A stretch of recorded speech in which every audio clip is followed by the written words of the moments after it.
네, 오늘 수요 예배는 제가 예사랑교회 와서 처음으로 드리는 또 수요 예배인 것 같습니다. 금요기도회는 지난주에 와가지고 같이 예배를 드렸는데 또 수요 예배는 처음인데 또 처음으로 인도하니까 또 여러 가지로 또 긴장이 되는 것 같습니다.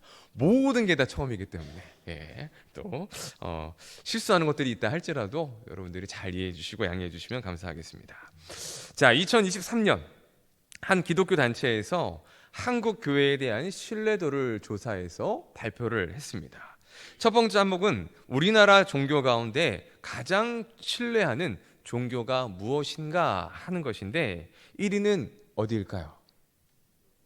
기독교였으면 좋겠는데 가톨릭으로 나왔습니다. 21.4%로 카톨릭에 나왔고 2위가 개신교 16.5%, 3위 불교가 15.7%로 나타났다고 합니다. 자, 두 번째 항목은 한국 교회를 신뢰하느냐라는 질문인데 신뢰한다고 답한 이들이 21%에 그쳤다고 합니다. 국민 5명 중에 한 명만이 한국 교회를 신뢰한다라고 답을 한 것이죠. 자, 이 조사를 3년마다 한 번씩 했는데 2020년에는 이 한국 교회에 대한 신뢰도의 평가가 30%가 넘었다고 합니다. 그런데 3년 만에 이 코로나 시기를 지나오면서 이 신뢰도가 무려 10%나 하락하게 되었다는 것이지요. 근데 더 심각한 것은 본인을 개신교 신자라고 밝힌 이들 중에서도 무려 3분의 1이 넘는 37%의 응답자가 나는 한국교회를 신뢰하지 않는다라고 답했다는 것입니다. 여러분, 한국교회가 어쩌다가 이렇게 되었을까요? 왜 세상은 교회를 믿지 못하고 비판을 하며 또한 심지어 성도들조차도 교회를 신뢰하지 못한다라고 답을 하고 있는 것일까요? 자, 이에 대해서 많은 전문가들은 가장 큰 이유를 이렇게 설명합니다. 우리가 믿는 믿음과 우리의 삶이 일치되지 않기 때문이다. 곧 믿음과 삶의 불일치 때문이라는 것입니다. 여러분, 우리는 누구를 믿습니까? 하나님을 믿습니다. 그리고 우리에게 주어진 성경이 하나님의 말씀이라는 것을 믿습니다. 여러분 믿으시죠? 자, 그렇기 때문에 우리는 누구의 말씀과 누구의 뜻대로 살아가야 하는 존재들입니까? 하나님의 말씀대로 하나님의 뜻대로 순종하며 하나님의 영광과 하나님의 기쁨을 위하여 살아가는 존재가 바로 하나님의 부르심을 받은 성도들인 것이지요. 하지만 그걸 알면서도 정작 우리의 삶을 비추어 보면 믿는 바와는 다르게 살아갈 때가 많다는 것입니다. 하나님의 말씀대로가 아닌 내 방식이 우선될 때가 있고 내 생각이 우선되어 그것을 우선하며 살아갈 때가 많다는 것입니다. 결국은 교회가 교회답지 못하기 때문에, 목회자가 목회자답지 못하기 때문에, 성도가 성도답지 못하기 때문에, 그런 현실, 믿음과 삶이 일치되지 않은 그런 모습 때문에 지금의 교회가 많은 비판을 받고 있는 것입니다. 예전에 교회 학교에 사역을 할 때에 한 초등학생이 이런 말을 한 적이 있습니다. 목사님, 우리 엄마는 교회에서 쭉 살았으면 좋겠어요. 왜? 그랬더니 얘가 이렇게 대답을 합니다. 엄마는 교회에서는 천사예요. 근데 집에만 가면 딴 사람이 돼요.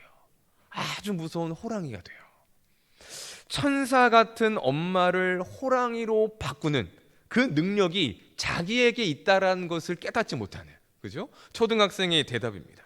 그런데 한편으로는 이중적인 모습으로 살아가는 많은 믿는 부모님들의 현실을 지적하는 말이기도 합니다.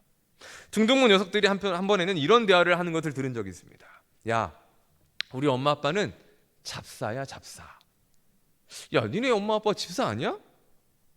교회에서는 집사인데 집에서는 완전 다르거든. 그래서 나는 잡사라고 불러. 야, 그럼 우리 엄마 아빠도 잡사네? 애들이 그런 대화를 하는 거예요.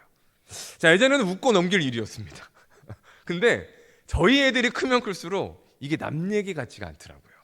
애들이 저를 보고, 야, 우리 아빠는 교회에서는 저런데 집에서는 이렇고 이중적인 모습으로 살아가네. 어쩌면 저렇게 다를까? 너무 달라. 이럴까 봐 무서운 생각이 들기도 한다는 것이죠.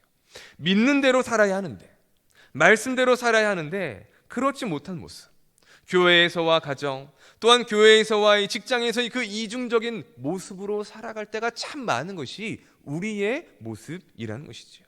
그런 의미에서 이 믿음과 삶이 일치되지 않는 이 문제는 저의 문제이기도 하고, 또한 이 자리에는 우리 모두의 문제이기도 한 것입니다.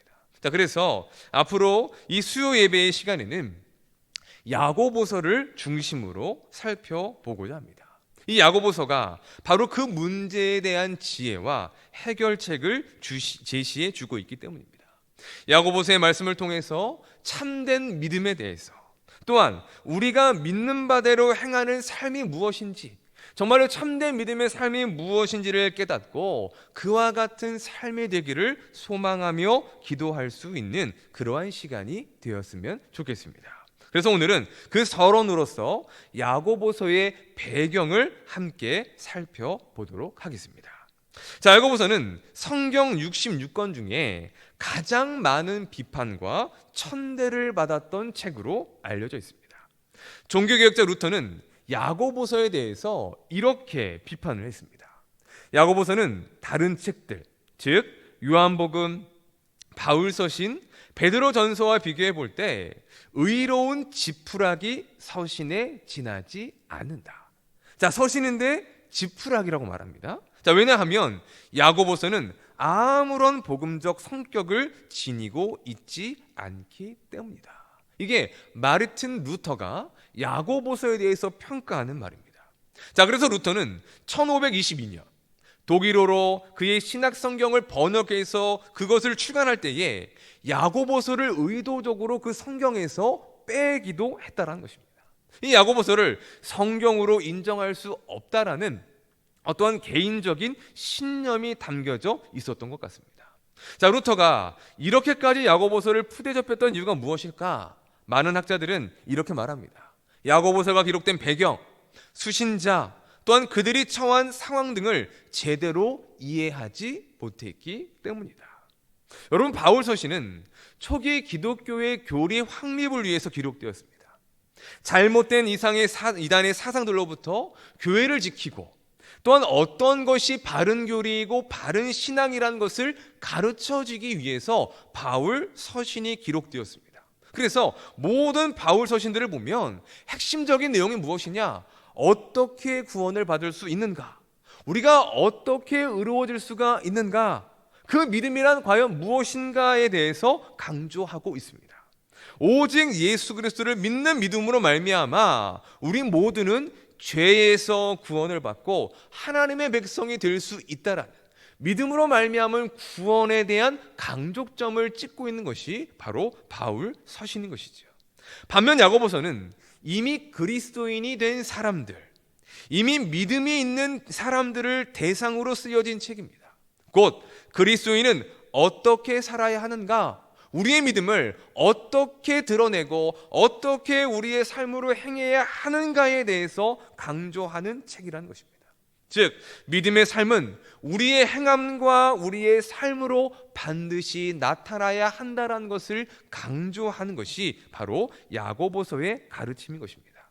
자, 이런 배경을 이해하고 보면 바울 서신과 야고보서는 서로 충돌하는 것이 아니라는 것을 알 수 있죠. 뭐가 다른 것뿐입니까? 서로에 대한 강조점이 다를 뿐입니다. 바울 서신은 뭘 강조하죠? 구원에 있어서 우리의 믿음을 강조합니다. 그러면 야고보서는 무엇을 강조합니까? 믿음으로 말미암아 구원받은 하나님의 사람들이 어떻게 의롭고 믿음의 삶을 살아갈 수 있는가, 바로 여기에 강조점을 두고 있다는 것이지요. 그렇기 때문에 우리도 이 야고보서를 잘 이해하기 위해서는 야고보서의 저자가 누구인지, 또한 편지를 받는 수신자들이 누구인지에 대해서 알아야 할 필요가 있습니다. 자, 우리 함께 본문 1절 말씀을 함께 읽어보겠습니다. 시작. 하나님과 주 예수 그리스도의 종 야고보는 12지파에게 문안하노라. 아멘. 여러분, 야고보서의 저자는 누구일까요? 굉장히 어려운 질문이죠. 야고보입니다. 그죠? 자, 신약 성경에는 야고보라는 이름을 가진 이들이 꽤 많이 나옵니다. 대표적으로 세 명을 언급할 수가 있는데, 먼저는 예수님의 제자 중에 하나였던 알페오의 아들 야고보입니다. 그런데 그 사람에 대한 기록은 성경에 많이 나와 있지 않습니다. 자, 또 하나의 인물은 예수님의 제자 중 한 사람인 세베대의 아들 야고보입니다. 이 야고보의 형제가 누가 있죠? 요한입니다. 요한의 형제이면서 어떤 별명을 가지고 있느냐? 우레의 아들이란 별명을 가진 이가 바로 이 야고보입니다. 사도행전 12장에서 헤롯에게 죽임을 당하는 그 순교자가 나오는데, 그 야고보가 바로 이 세베대의 아들 야고보라는 것이죠. 스데반이 교회의 첫 순교자였다면 사도 중에 첫 순교자가 누구냐? 바로 이 세베대의 아들 야고보가 첫 순교자입니다. 자, 그리고 마지막으로 한 사람은 예수님의 형제이자 동생이었던 야고보입니다. 이 야고보는 예수님께서 부활하신 이후에 비로소 예수님을 진정으로 믿기를 시작했는데, 교회의 큰 기둥이 되는 것을 성경의 기록을 통해서 알 수가 있습니다. 사도행전 15장을 보면 이방인의 할례로 인하여서 예루살렘 회의가 개최가 됩니다. 그때 그 회의의 회장으로서의 그 모든 것들을 조율하고 그 회의를 주장했던 이가 바로 누구이냐? 예수님의 형제였고 동생이었던 이 야고보라는 것입니다. 자, 그러면 이 세 명의 야고보 중에 누가 야고보서의 저자일까요? 알페오의 아들, 세베대의 아들, 예수님의 동생인 야고보. 누가 야고보서의 저자일까요? 바로 세 번째인 예수님의 동생 형제 야고보입니다. 역사가 요세푸스에 의하면 야고보는 기도의 사람이었다고 합니다. 그래서 별명이 뭐냐? 낙타 무릎이었습니다. 하도 엎드려서 무릎을 꿇고 기도를 많이 해서 낙타 무릎처럼 되었다고 해서 붙여진 별명입니다. 자, 그러면 야고보는 자신을 어떻게 소개하고 있을까요? 그는 자신을 하나님과 주 예수 그리스도의 종 야고보라고 소개하고 있습니다. 간단하게 말하면 종으로서, 이 종이라는 한마디로 자기 자신을 소개하고 있는 것입니다. 자, 그는 예루살렘 교회의 수장이었습니다. 또한 누구의 형제였죠? 예수님의 형제였습니다. 세상적인 기준으로 본다면 정말로 내세울 것이 많고 대단한 위치에 있었던 사람입니다. 우리 형이 누구예요? 예수님이에요. 나와 함께 먹고 나와 함께 동고동락했던 그 예수님이 우리의 모든 죄를 구속하신 구원자가 되시는 그분이라는 거죠. 우리 형 예수님. 그럼에도 야고보는 자신을 그와 같이 예수님과 더불어서 더 좋은 위치, 더 높은 모습으로 자신을 소개할 수 있음에도 불구하고 종이라는 딱 한마디로 자신을 소개하고 있다는 것입니다. 왜 이렇게 표현하는 것일까? 여기에는 두 가지의 의미가 있습니다. 첫째는 그 어떠한 관계적인 표현보다 이 종이라는 표현을 그가 소중히 여겼던 것입니다. 여러분, 야고보는 하나님과 예수님을 자신의 주인으로 섬겼던 사람입니다. 주인으로 섬겼기 때문에 자연스럽게 자기는 뭐가 됩니까? 종이 되는 것이죠. 그런데 다른 이들은 누군가의 종이 된다는 것을 기분 나빠합니다. 누구도 종이 되는 것을 원치 않습니다. 무엇이 되고 싶습니까? 주인이 되고 싶습니다. 높은 사람이 되고 싶습니다. 섬김을 받는 자가 되고 싶은 것이 모든 사람의 똑같은 마음입니다. 하지만 야고보는 달랐습니다. 하나님의 종, 예수님의 종이 된다는 것을 그는 그 어떠한 것보다 기뻐했고 자랑스러워했다는 것이죠. 그래서 다른 사람이라면 굳이 밝히지 않고 숨기고 싶은 그 종이라는 인식, 그 종이라는 고백을 야고보는 서슴지 않고 고백하고 있다는 것입니다. 자, 그런가 하면 두 번째는 종 대신 예수님을 온전히 닮아가고자 했기 때문인 것입니다. 예수님은 이 땅에 하나님의 종으로서 오셨습니다.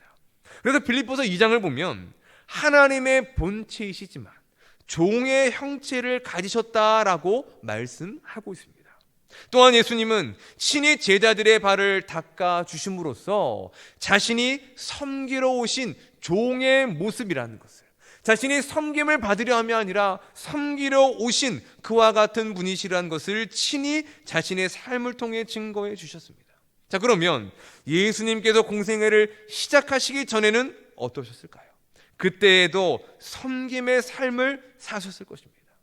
유년 시절부터 공생애를 시작하기 전 가족들과 함께 사시는 동안에도 예수님은 기꺼이 가족들을 섬기고 많은 이들을 섬기는 삶을 살았을 것입니다. 그리고 야고보는 그러한 형 예수님의 모습을 가장 가까이에서 지켜보았을 것입니다. 예나 지금이나 공생애를 시작하기 이전이나 우리의 가족과 함께 살았던 때나 언제나 변함없이 동일했던 그 모습, 언제나 섬기는 자리, 낮은 자리, 종의 모습으로 나아갔던 그의 형 예수 그리스도의 모습을 보았을 것입니다.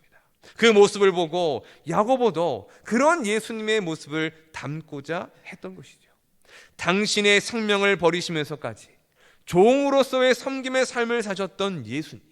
그래서 야고보는 자신을 종으로서 인식하고 고백하고 있는 것입니다. 나는 그리스도를 따라가는 사람이다. 나는 하나님의 종인 예수 그리스도를 닮아가는 사람이다 라는 것을 이 종이라는 고백을 통해서 표현하고 있는 것입니다. 자, 이제 다음으로 알아볼 것은 야고보서의 수신자들이 누구인가 하는 것입니다.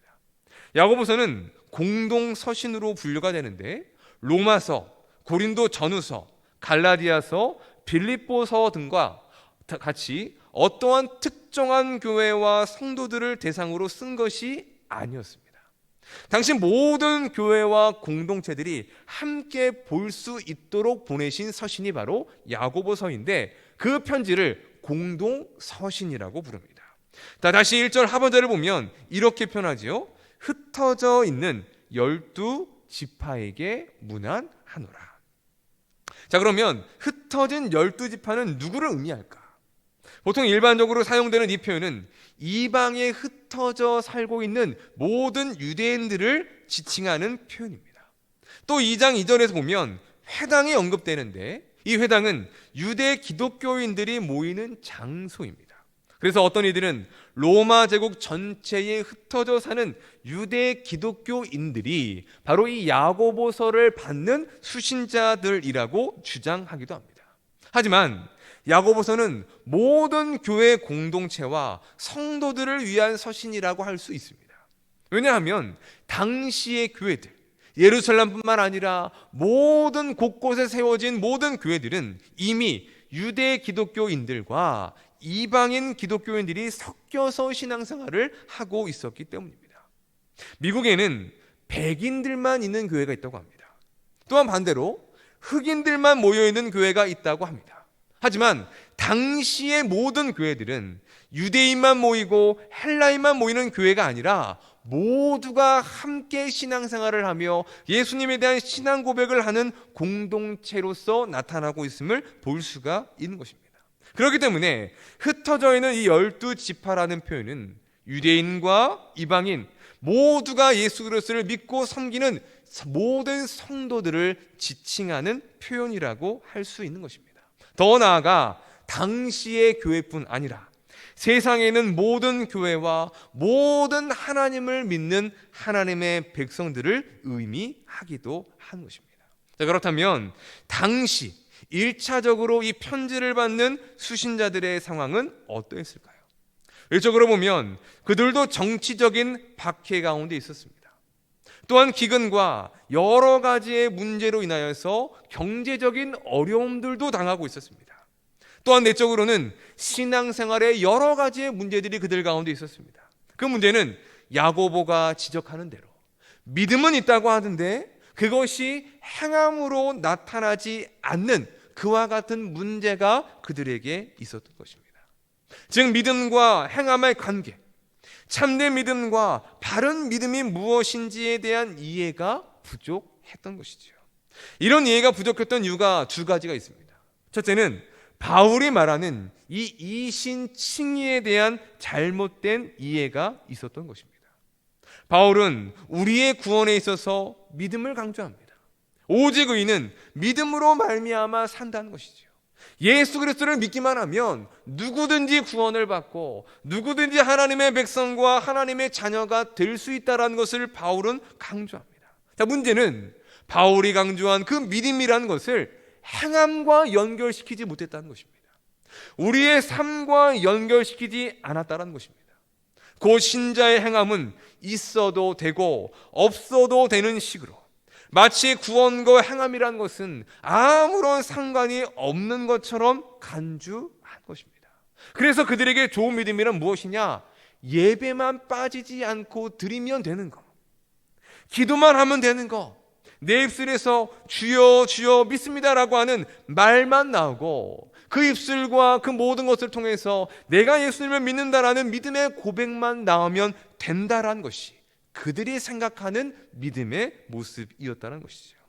그래서 당시 교회 안에 많은 문제들이 있었습니다. 세상의 가치를 교회 안에 끌어들이기도 하고 말로써 사람들의 마음을 아프게 하는 그와 같은 일들이 일어나기도 했습니다. 야고보서 안에 나오는 내용이지만 가난한 사람들이 있었습니다. 먹을 것이 없어 절대적으로 하루하루의 끼니를 걱정해야 될 형제들이 있었습니다. 그런 형제들이 있음에도 불구하고 부자였던 성도들이 어떻게 그들을 대하는지 아십니까? 물질적으로 돕지를 않고 그저 배가 고픕니까? 그러면 드셔야죠. 힘이 드십니까? 그러면 힘을 내셔야죠. 이렇게 말하는 것으로 그냥 끝나버렸다는 것입니다.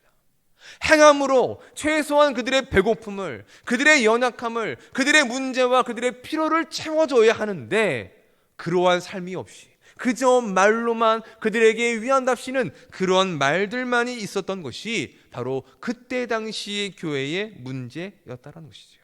바울이 말하는 믿음이란 행함이 없는 믿음이 아닌데 그들은 너무나 극단적으로 치우쳐서 믿음이면 다 된다, 내가 예수님을 믿는 입술의 고백만 있으면 된다라는 식으로 그 믿음을 종결시켜 버렸기 때문에 삶과 믿음이 연결되지 않는 그와 같은 문제들이 생길 수밖에 없던 것입니다.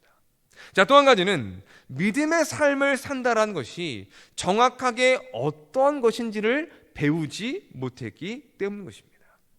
우리가 믿음의 삶을 산다라는 것은 변화된 삶을 사는 것을 의미합니다. 곧 내가 이전까지 살아왔던 방식을 버리는 것이죠. 세상의 원리가 아닌 하나님의 말씀과 하나님의 나라의 방식으로 사는 것입니다. 그 중심에 무엇이 있는 것입니까? 하나님의 말씀이 있는 것이지요. 내 생각과 내 뜻이 아니라 우리에게 주어진 하나님의 말씀을 따라 살아갈 때 우리는 비로소 하나님의 방식대로 삶을 살아가게 되는 것이죠. 그래서 믿음의 삶은 곧 새로운 삶, 변화된 삶이라고 말할 수가 있는 것입니다. 자, 그런데 여러분, 그것이 과연 쉬운 일입니까? 쉽지가 않습니다. 지금 우리야 기록되고 완성된 66권의 성경을 가지고 있습니다. 성경을 보면 기록되어진 하나님의 말씀, 하나님이 무엇을 원하시고 무엇을 기뻐하시는지, 무엇을 싫어하시고 무엇을 원하지 않으시는지 우리는 말씀을 통해서 다 알 수가 있습니다. 그러나 그 당시에는 그렇지가 않았다는 것입니다. 신약 성경이 활발하게 기록되고 있던 시기였습니다. 게다가 사도나 장로다 목회자들이 많이 있어서 그들 모두를 말씀으로 잘 가르칠 수 있었다면 좋을 텐데 그러할 상황조차 되지 않았습니다. 그러니 이제 막 신앙생활을 시작한 이들이 어떠했을까요? 믿음은 가졌습니다. 예수님을 믿으면 내가 구원을 받고 하나님의 백성이 될 수 있다는 확신은 가졌습니다. 그러나 구체적으로 그 믿음의 삶을 살아가는 것이 어떠한 것인지를 그들이 알지 못했고 배우지 못했던 것입니다. 그렇기 때문에 믿음은 있다고 하지만 행함이 부족한, 믿음과 삶이 연결되지 못했던 그러한 문제들이 발생할 수밖에 없었던 것입니다. 그래서 야고보는 그런 문제를 안고 있는 교회 공동체와 성도들이 바른 복음과 참된 믿음이 무엇인가를 깨닫고 온전한 그리스도인의 삶을 살아갈 수 있는 하나의 방향을 제시하기 위해서 이 편지를 기록한 것입니다. 자, 이제 다음으로 야고보서의 중심 주제를 살펴보겠습니다. 야고보서의 중심 주제는 두 가지로 말할 수가 있는데, 첫째는 행하는 믿음이 되어야 한다는 것입니다. 자, 우리 야고보서 2장 14절 말씀을 함께 읽어보겠습니다. 야고보서 2장 14절입니다. 시작. 내 형제들아, 무슨 유익이 있으리요? 능히 자기를 구원하겠느냐. 아멘. 야고보는 뭐라고 말합니까? 행함이 없는 믿음은 유익이 있습니까? 없습니까? 없습니다.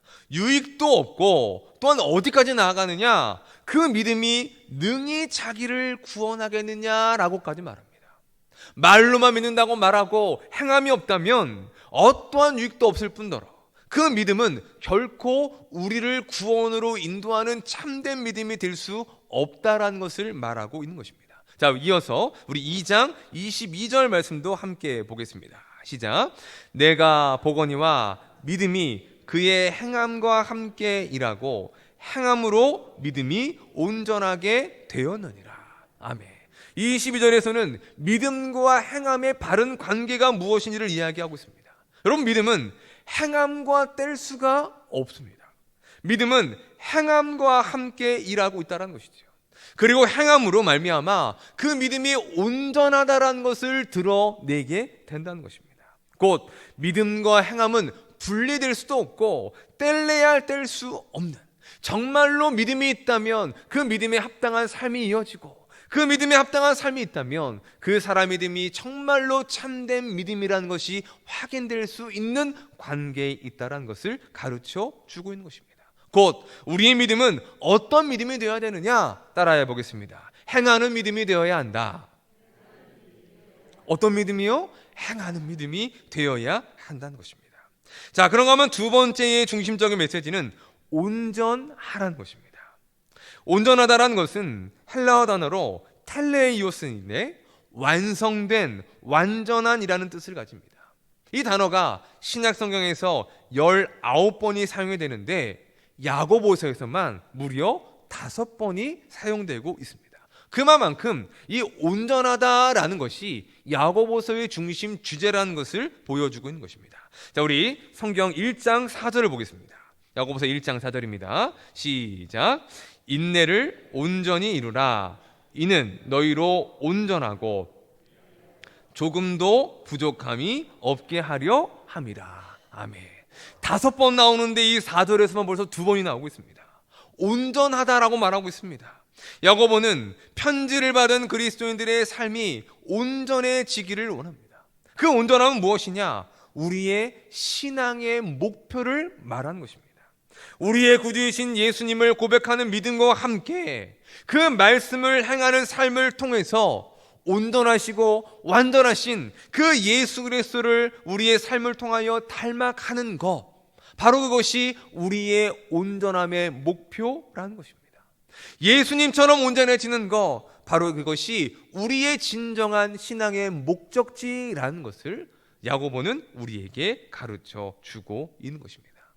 자, 지금까지 야고보서의 배경과 서론적인 내용을 살펴보았습니다. 정리해보면 야고보서는 예수님의 형제인 야고보가 흩어져 있는 모든 교회 공동체들과 성도들에게 보낸 편지였습니다. 그런데 그들에게 어떤 문제가 있었습니까? 믿음은 있다고 말하는데 행함이 없는 믿음 생활을 하고 있었습니다. 바울의 복음을 오해함으로, 또한 그리스도인으로서 어떻게 살아야 할지를 배우지 못함으로 행함이 없는 그와 같은 죽은 믿음 생활을 하고 있었던 것입니다. 그래서 야고보는 이 편지를 통해서 말씀대로 행하는 그 믿음의 삶이 무엇인지, 정말로 하나님의 기뻐하시는 참된 믿음이 무엇인지를 가르쳐주고 있습니다. 또한 신앙의 목표는 예수 그리스도를 닮아 온전해지는 것이라는 것을 또한 말씀해 주고 있습니다. 그렇기 때문에 우리도 이 야고보서를 볼 때에 같은 마음으로, 공부하는 마음으로, 또한 우리에게 주시는 하나님의 말씀이라는 마음을 가지고 그 말씀에 귀 기울여야 하는 것입니다. 왜냐하면 우리도 그들과 같은 문제를 가지고 있는 연약한 모습이 있기 때문인 것입니다. 여러분, 우리의 문제가 무엇입니까? 여러분, 신앙생활하면서 가장 큰 고민이 무엇입니까? 그 고민은 바로 우리의 믿음과 우리의 삶이 일치되지 않는다라는 것이 가장 큰 고민 아니겠습니까? 우리가 주일 예배를 드리면서 세상으로 나아갈 때에 여러분 어떻게 기도하며 나아가십니까? 들은 말씀대로 살아가게 하여 주옵소서. 한 주간 동안 하나님과 동행하며 하나님의 뜻대로 거룩한 삶을 살게 해달라고 우리를 늘 기도하며 나아가고 있지 않습니까? 그러나 그 기도가 정말로 우리의 일주일의 삶을 살아가는 동안에 어떻게 우리 가운데 이루어집니까? 기도했지만 우리는 여전히 넘어지고, 기도했지만 우리의 삶을 돌아보면 언제나 우리의 삶에 많은 죄악과 연약함들이 남아있음을 보게 한다는 것입니다. 기도했는데도 불구하고, 하나님과 동행하기를 위하여 간절하게 기도했음에도 불구하고 여전히 우리의 삶에는 우리의 믿음과 삶이 일치되지 않는 그와 같은 문제들이 여전히 남아 있다는 것입니다. 제 자신부터도 그렇습니다. 설교를 하고 말씀을 가르치지만 설교하고 가르치는 대로 살고 있는가라고 누군가가 저에게 질문하면 저는 자신 있게 그렇다라고 말할 자신이 없습니다. 가르치는 일들, 말씀을 전하는 일들은 하고 있지만 저에게도 그것이 가장 큰 숙제이기 때문이라는 것입니다. 저도 그냥 노력할 뿐입니다. 저도 그냥 애쓸 뿐입니다. 그러나 저 역시도 돌아보면 여전히 죄와 하나님이 기뻐하시지 않는 모습을 발견할 때가 너무나도 많기 때문이라는 것이죠. 야고보서를 시작하며 이러한 기대와 소망이 있습니다. 다른 누군가가 아닌 제 자신이 먼저 행하는 믿음이 되기를 소망합니다. 설교하고 가르치는 것으로 끝이 아니라 설교하고 가르친 대로 내 삶으로 나타나고 증명할 수 있는 믿음이 되기를 소망합니다. 그래서 구주이신 예수님을 닮아가고 하루하루마다 온전해지고 하루하루마다 조금 더 완성되어지는 그와 같은 삶을 살아가기를 소망하고 기도해 봅니다. 사랑하는 성도 여러분, 이러한 기대와 소망이 또한 여러분의 기대와 소망이 되시기를 주님의 이름으로 축원합니다. 야고보서의 말씀을 통해서 우리 한 사람 한 사람이 삶으로 우리의 믿음을 증명할 수 있었으면 좋겠습니다. 예수님과 같이 온전해질 수 있었으면 좋겠습니다. 매일매일의 삶 가운데에 기도하며 나아가고 말씀을 통하여 날마다 우리의 삶을 돌아봄으로 하루하루마다 예수님을 조금씩 닮아갈 수 있는, 어제와는 다르고 또한 오늘 다르고 내일도 다른, 그리하여 하나님의 나라에 이를 때에 더욱더 온전하고 거룩한 그와 같이 예수님을 닮아갈 수 있는 삶이 되었으면 좋겠습니다.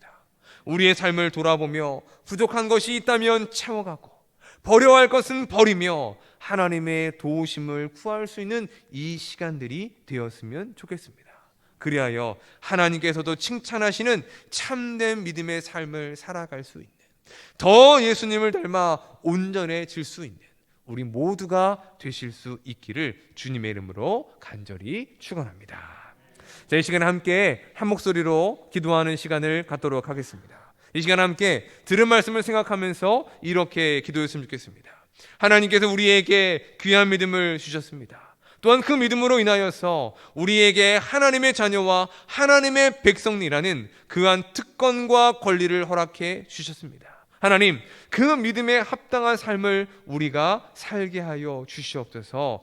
죽은 믿음이 아니라 살아있는 믿음이 되게 하여 주시고, 우리가 믿는 바대로 우리에게 주신 그 말씀대로 행하는 참 믿음의 삶을 살게 하여 주시옵소서. 그리하여 삶으로 우리의 믿음을 증거하고 삶으로 우리의 믿음을 드러낼 수 있는 신실한 주의 종들이 다 될 수 있도록 함께 해달라고 이 시간 함께 하나님 앞에 한 목소리로 기도하도록 하겠습니다. 기도합니다. 하나님 아버지 감사합니다. 하나님께서 이 시간도 우리와 함께 하여 주셔서 아버지 하나님, 야고보서의 말씀을 시작하며 아버지 하나님, 우리가 어떤 모습으로 하나님 또한 주의 말씀을 듣고 또한 우리에게 아버지 하나님 그 말씀을 통하여 우리가 어떻게 그 말씀을 적용해야 될지를 돌아보게 하여 주시니 너무나도 감사합니다. 이제 우리가 야고보서를 함께 살펴보고자 합니다. 하나님, 우리의 삶에 정말로 수많은 많은 고민과 걱정들이 있는데 하나님, 가장 큰 고민이 무엇입니까? 바로 우리가 믿는 대로 살지 못한다는 것입니다. 하나님의 말씀대로 살기를 원하는데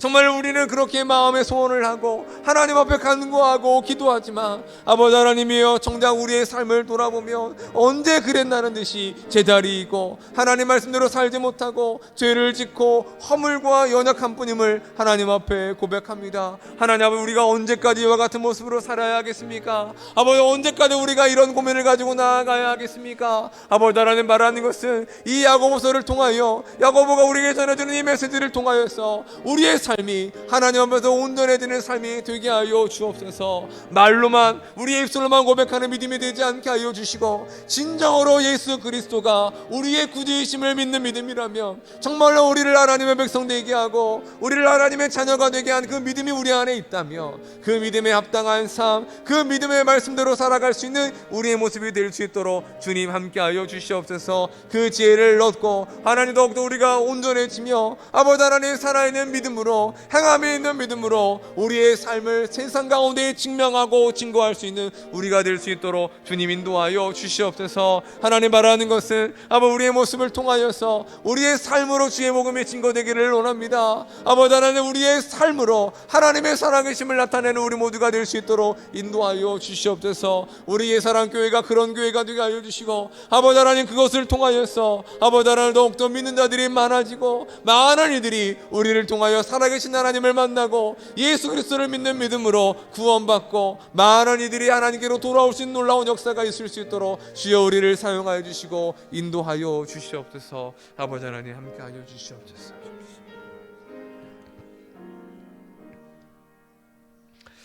하나님 아버지, 지금 우리는 불신의 시대를 살아가고 있습니다. 무엇을 믿어야 할지, 누구를 믿어야 할지를 모르겠습니다. 심지어 교회조차 믿는 대로 행하지 못함으로 세상으로부터 지탄을 받고 또한 성도들조차 교회를 믿지 못하는 그러한 상황 가운데에 빠져 있습니다. 하나님, 우리의 신앙생활도 그렇지는 않은지요. 주님, 우리에게 참된 믿음을 주시기를 원합니다. 야고보서의 말씀을 통해서 정직히 우리의 모습을 돌아보게 하여 주시고 하나님을 믿는 믿음이 정말로 우리의 삶에서 말씀을 행함으로 나타날 수 있는 삶이 되게 하여 주시옵소서. 우리가 믿는 것과 우리의 삶이 일치가 되게 하여 주시고 더욱더 하나님 앞에서 온전해짐으로 예수 그리스도를 닮아 온전해지는 우리의 삶, 더욱더 거룩해지는 우리의 삶이 될 수 있도록 함께하여 주시옵소서. 우리의 사랑교회와 성도들이 이 시대의 빛과 소금이 되기를 원합니다.